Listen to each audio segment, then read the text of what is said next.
low-key, keep it softly spoken, with no strings tying you to me. I'm happy in your company with no emotion, 'cause my love...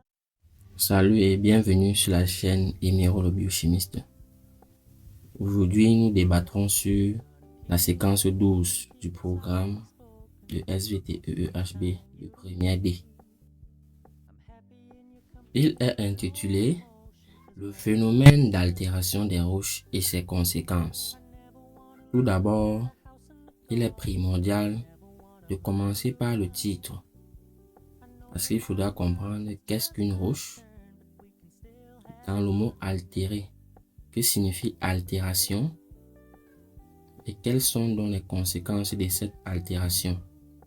Donc, comme ossature de notre leçon d'aujourd'hui, nous allons commencer par une brève introduction pour planter le décor et vous donner ainsi les éléments dont vous aurez besoin pour mieux comprendre cette séquence. Donc, concernant la leçon d'aujourd'hui, nous verrons l'altération ou la dégradation des roches. Que verrons-nous à l'intérieur? Aujourd'hui spécialement, nous allons parler des agents d'altération des roches.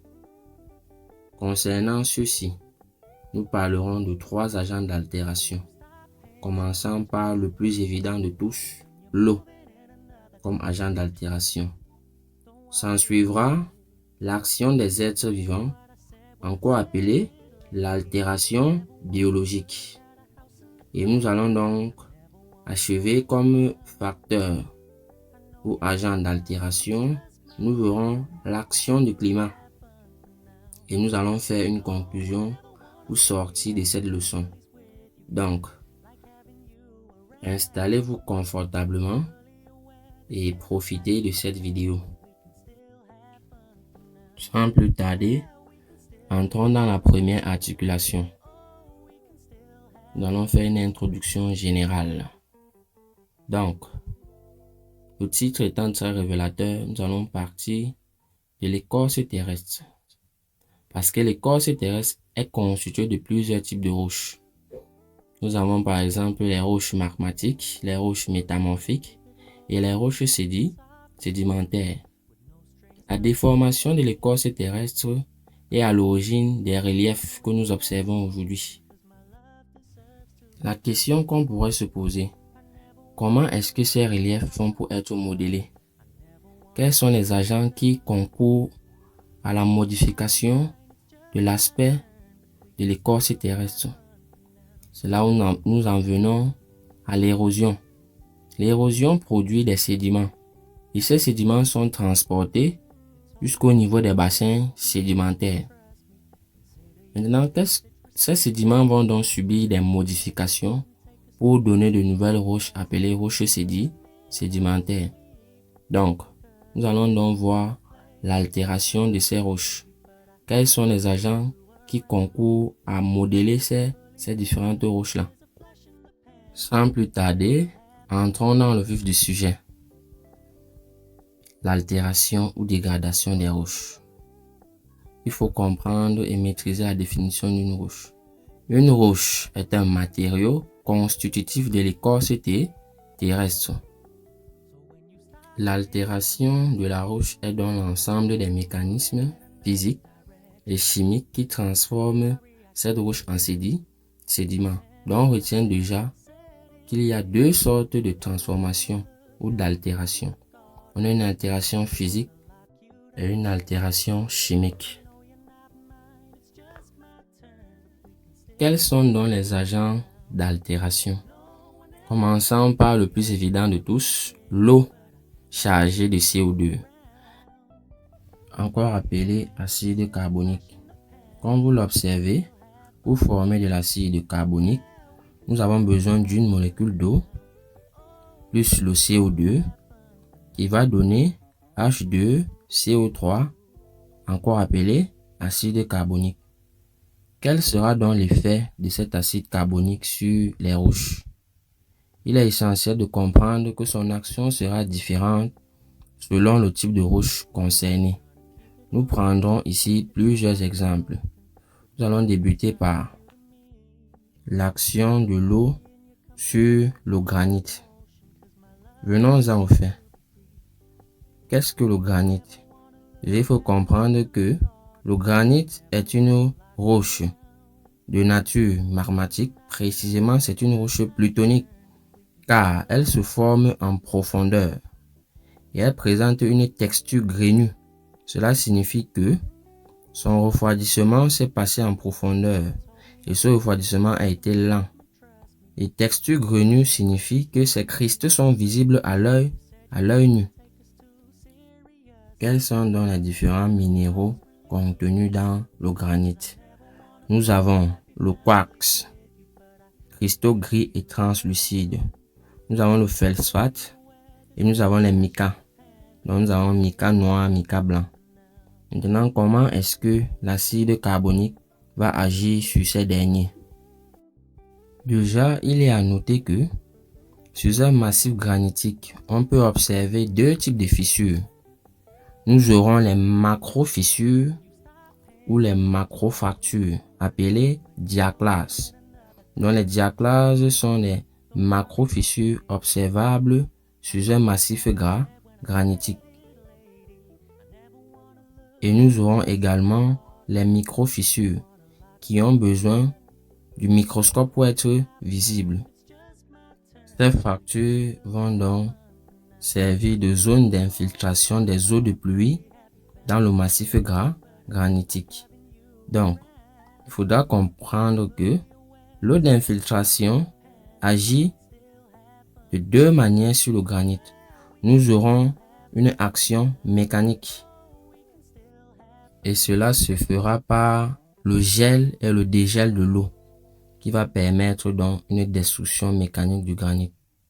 Si on veut rentrer dans plus de détails, lorsque l'eau entre dans une roche à travers ses macro-fissures, dans la nuit, cette eau-là prend du volume parce qu'elle se congèle. Et au fur et à mesure, avec le temps, le gel et le dégel va donc aggraver les macro-fissures, ce qui va provoquer la destruction du massif granitique. L'eau aura un deuxième effet sur le granit, une action mécanique. Comme je vous l'ai dit précédemment, l'eau chargée en CO2, c'est-à-dire l'acide mécanique, pourra donc hydrolyser les minéraux moins résistants contenus dans le granit. Et ces minéraux sont le mica et le feldspath. Quelle sera donc l'action de cet acide carbonique sur ces minéraux? Comme nous l'observons sur le graphe, nous voyons que les mica et les phosphates sont transformés en argile. Donc les mica et les phosphates sont transformés en argile. Tandis que le quartz, qui est un minéraux résistant, lui reste intact et lui formera ce qu'on appelle le sable. Après l'action de l'acide carbonique, on se rend compte que la roche perd de sa cohésion. Lorsque le massif granitique perd donc de sa cohésion, on l'appelle arène granitique, on peut l'observer sur le chemin. Donc on passe de massif granitique à arène granitique, qui sera constitué de quoi? De blocs de quartz, des granites non altérés, des argiles et plusieurs autres minéraux. Prenons un autre exemple, l'action de l'eau sur les roches carbonatées. Nous allons prendre le cas du calcaire. J'ai à noter que le calcaire est une roche constituée de carbonate de calcium. L'eau chargée en CO2 va donc faire une action de dissolution sur le calcaire. On va passer du calcaire plus l'acide carbonique et on obtiendra comme produit l'ion calcium Ca2+ et l'ion hydrogénocarbonate. Comme vous l'observez sur ce schéma, on va se rendre compte que cette action de dissolution va donc créer des cavités dans la roche calcaire, c'est-à-dire des trous dans la roche calcaire. Je pense que jusqu'ici tout se passe bien. Donc profitez de la vidéo sans stress et je pense que tout ira bien. nous entrons dans la deuxième articulation, l'action des êtres vivants, encore appelée altération biologique. Ici, nous prendrons un cas pour illustrer tous les autres. Nous parlerons de l'action des racines des arbres sur les roches. Comme c'est observable sur ce chemin, on se rend compte que au cours de leur croissance, les racines des arbres vont élargir les fissures dans les roches. Ce sera une action mécanique et sécréter des substances acides qui peuvent hydrolyser les roches. Donc on aura une action chimique. Donc quand vous l'observez sur cette image, on voit que les racines des arbres ont une double action. Non seulement ces racines ont une action mécanique, parce que comme on l'observe, les roches tout autour, les racines en allant en profondeur vont créer des fissures. Et ces racines vont aussi avoir une action chimique parce qu'elles sécrètent des substances qui vont modifier la constitution du sol. Prenons le troisième facteur, l'action du climat. Dans cette partie, nous parlerons d'abord de la température. Comment est-ce que la température peut être un agent d'altération? Parlons des écarts de température. Nous allons prendre l'exemple du désert. Dans le désert, les écarts de température peuvent atteindre 50 degrés. Donc, on se rend compte dans un désert, en journée, il fait très chaud, ce qui fait que les roches vont accumuler de l'énergie. Et dans la nuit, les températures chutent brusquement, ce qui fait que les roches vont recevoir de l'eau congelée dans leur fissure. Cette action peut donc entraîner une désagrégation de la roche, comme vous l'observez sur ce chemin. D'autres éléments, comme l'observons, les précipitations, le vent, la foudre, les eaux de ruissellement peuvent être également des agents d'altération mécanique de la roche. Que pouvons-nous dire pour conclure cette leçon? Il existe deux types d'altération des roches. Une altération mécanique, encore appelée altération physique, qui est la fragmentation de la roche sans modification de sa composition chimique.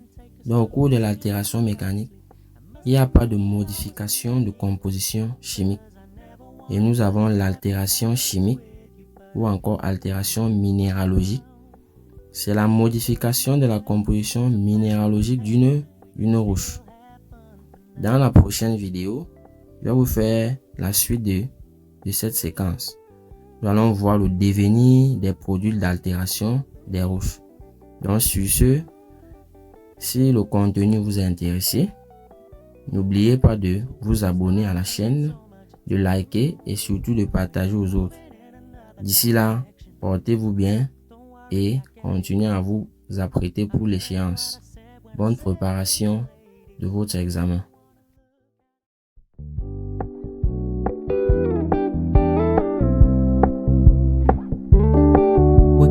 Keep it low key, keep it softly spoken, with no strings tying you to me.